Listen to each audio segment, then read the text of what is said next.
First tonight, free as a bird, Sam Bankman-Fried is literally free. In fact, you paid for Fried to come home on a private jet accompanied by FBI agents, and now he is out on bail. The government would like you to believe he posted a $250 million bail. That's what his bail was set at, which would be rather fitting for the man accused of defrauding investors of billions, if not tens of billions of dollars, along with massive theft, plus money laundering and the like. But he didn't post $250 million, nor did a bail bondsman get paid $25 million.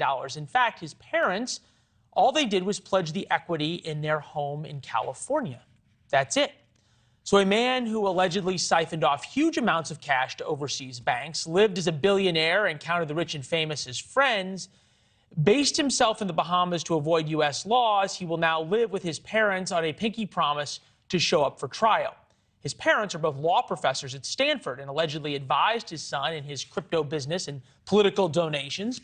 What parents wouldn't give up equity in their home to save their son from a life in prison?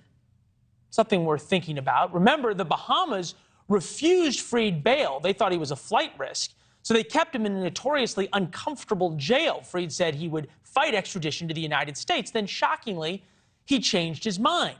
We, the taxpayers, flew him back to America, and he is now out of jail less than 24 hours later. That only happens because a deal was already made between U.S. prosecutors and Fried's defense attorneys.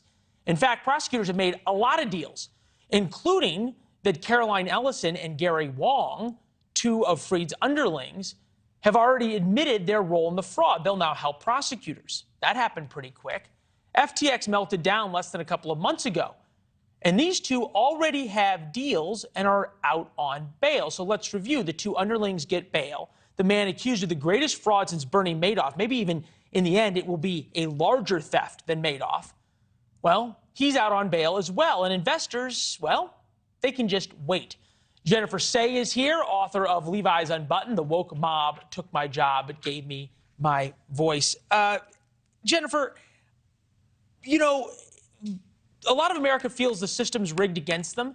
And when you see this deal, it's hard to argue with them. Yeah, I mean, there's clearly a tiered system of justice. You can commit massive fraud and steal billions of dollars and turn on that guy above you and you're fine, and you can go home and fly home on a private jet and request vegan meals in prison. But I think Sam Bankman-Fried knows a lot about a lot of people. He was the second largest donor to the Democratic Party. Why haven't they given the money back? This is what I want to understand. My biggest concern is that he testified. I don't know if you know this, but his entire family is involved in what I would call the COVID industrial complex. His brother ran a lobbying organization called Guarding Against Pandemics. His aunt is the dean of public health at Columbia. He was committed to these causes. Were they profiting? I think we need to know what happened and where the money went. Somebody made money. A lot of people lost money, but somebody made money. And I want to know, is there going to be a fund set up by the government like there was with Bernie Madoff that was distributed by the SEC, where these victims, these people that lost money, get it back? Or is the Democratic Party complicit? Well, right. And we know at the White House they wouldn't answer the questions about whether President Biden and the DNC would give the money and the donations back. To be fair, there were Republicans who got money, evidently, and what he's accused of is violating campaign finance law by doing straw donations as well to Republicans. But I think about the press that embraced him, right, and called him the next Warren Buffett. The members of Congress who blew kisses at him, and the members of Congress who hobnobbed with him and thought that he was going to be this sort of renaissance man of the investing world. There is absolutely no embarrassment among that group. Yeah, I mean, I think they can't admit they were wrong because it was too huge of a mistake. The complicity, I mean, the way that corporate America, the government, and the press work in tandem to support one message makes them all complicit. And so they just dig further in. They should be embarrassed. You're right. They should be. They gave him glowing, puff pieces. He was on the covers of all sorts of financial magazines as this hero.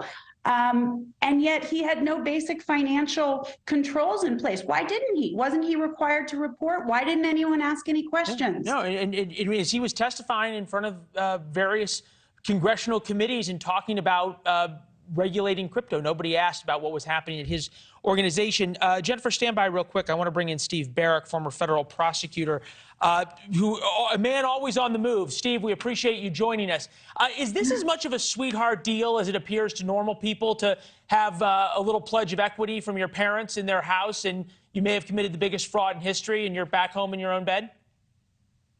Well, it is a little extraordinary, I'm not going to lie. I mean, thanks for watching. Go to newsnationnow.com to find NewsNation on your television provider.